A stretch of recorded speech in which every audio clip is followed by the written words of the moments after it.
I thought I would make this video showing the might, nay, the power of the Blow Mold King. I made this video because you need me to, people. Your guilty conscience may move you to vote Democratic, but deep down you long for a cold-hearted Blow Mold King to lower taxes, brutalize criminals, and rule you like a king. That's why I made this video about the Blow Mold King. Me and my family, for Christmas decorations, we use blow molds. Just the way the good Lord intended.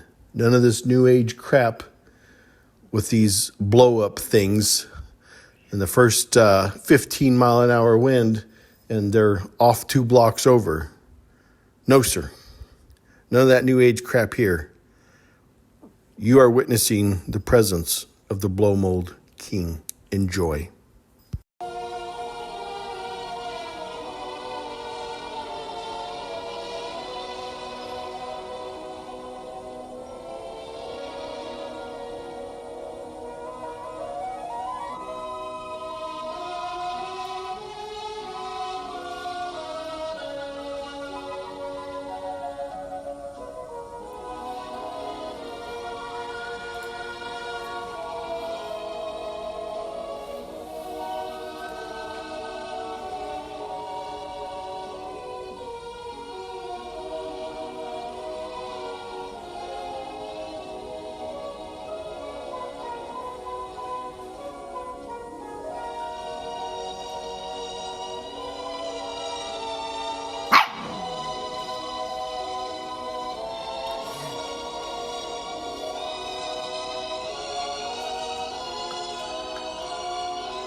Attention, please. There is no smoking allowed on the sales floor. For your convenience, smoking is permitted in the snack bar area only.